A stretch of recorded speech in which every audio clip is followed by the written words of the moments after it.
अस्सलाम वालेकुम। किताबनामा में आज हमारे साथ मारियो पुज़ो की द गॉडफादर और अरविंद अडिगा की द वाइट टाइगर है। गॉडफादर एक क्राइम क्लासिक नावल है जो कि 1969 में पब्लिश हुई।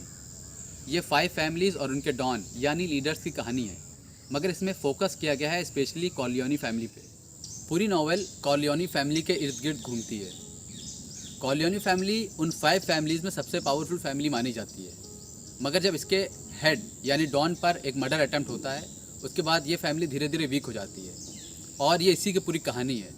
मगर एंड में जो डॉन का सबसे छोटा बेटा होता है माइकल कॉर्लियोनी, वो कैसे फैमिली को स्ट्रांग बनाता है, कैसे अपने सारे दुश्मन को एलिमिनेट करता है और कैसे सारे बिजनेस को लेजिटिमेट करता है, ये पूरी नावल इसी के बारे में है।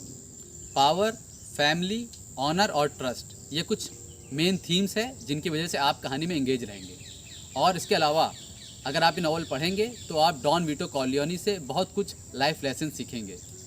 कॉन्सिलेरी, कैपो रिजीम, कोसा नोस्ट्रा और ओमार्टा, ये कुछ इटालियन वर्ड्स हैं जिनको मारियो पुज़ो ने इंग्लिश स्पीकिंग ऑडियंस से इंट्रोड्यूस कराया है। डॉन वीटो कॉर्लियोनी के 3 बेटे सेंटिनो, फ्रेडरिको और माइकल, और एक बेटी कॉनी कॉर्लियोनी, इनके अलावा एक इनका इनफॉर्मल अडॉप्टेड सन टॉम हैगन, ये नावल के मेन कैरेक्टर्स हैं। 1972 में फ्रांसिस फोर्ड कोपला ने इस पर एक मूवी डायरेक्ट किया जिसका नाम द गॉडफादर है, जो आज सिनेमा दुनिया में क्लासिक मानी जाती है।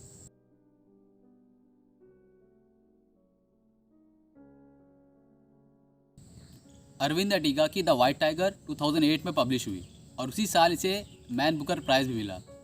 ये बलराम हलवाई की जर्नी और मॉडर्न इंडिया के इश्यूज़ जैसे करप्शन, रिलीजन, कास्ट, इन सब से जूझने की कहानी है। इसमें वो अपने गांव लक्ष्मणगढ़ से लेकर बेंगलोर में एक सक्सेसफुल एंटरप्रेन्योर बनने की कहानी लेटर के ज़रिए चाइनीज़ प्रीमियर को बता रहा है। वो ये बता रहा है कि कैसे उसने उस रूस्टर कुप को तोड़ा जिसमें फंसकर 99% हिंदुस्तानी बगावत करने की सोचते भी नहीं, वो सिर्फ तमाशा देखते रहते हैं। ठीक वैसे ही जैसे किसी भी मार्केट में किसी पिंजड़े में मुर्गा मुर्गी बंद अपने साथियों को करता देखते हैं और अपनी बारी का इंतज़ार करते हैं, वो चाह के भी बगावत नहीं कर सकते। अपने लेटर में वो देश के दोनों पहलुओं की बात कर रहा है, जिसको उसने लाइट और डार्क कहा है। लाइट में उसने मॉल्स, रिच लोग और मेट्रो सिटीज़ को रखा है। डार्क में उसने पुअर, स्लम्स और विलेजेस को रखा है। इसमें 3 मेन कैरेक्टर्स हैं। एक बलराम हलवाई जो नावल का प्रोटैगनिस्ट है, वही स्टोरी नरेट कर रहा है।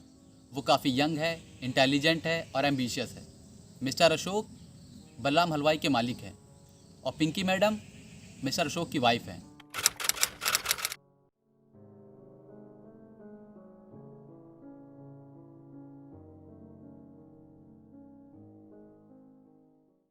दोनों ही नावल अपने अपने जॉनरा में कमाल की हैं। बस प्रॉब्लम तब शुरू होती है जब इन पर कोई मूवी या कोई सीरीज़ बने। अगर आपके पास पहले से कोई विजुअल मौजूद ना हो तो आप नावल पढ़ करके अपनी इमेजिनेशन के थ्रू एक नई दुनिया बना सकते हैं, जहाँ पर आप कैरेक्टर्स को अपने हिसाब से रखते हैं। लेकिन अगर मूवी और नावल दोनों ही क्लासिक हों और आपने गलती से मूवी पहले देख लिया हो, नावल बाद में पढ़ी हो, तब आप फंस जाते हैं। जैसे मेरे साथ हुआ, मैंने गॉडफादर मूवी पहले देखी, नावल बाद में पढ़ी।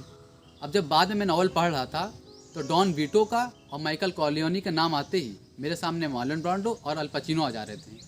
मैं इससे हट के कुछ सोच ही नहीं पा रहा था। मेरी इमेजिनेशन उधार की हो गई थी। अगर आप चाहते हैं कि आपकी इमेजिनेशन आपकी अपनी हो, उधार की ना हो, तो दिसंबर में नेटफ्लिक्स वाइट टाइगर पे बेस्ड एक मूवी ला रहा है। उससे पहले आप ये नावल पढ़िए और अपनी इमेजिनेशन के थ्रू एक नई दुनिया बनाइए, कैरेक्टर्स को अपने हिसाब से रखिए, फिर मूवी देखिए।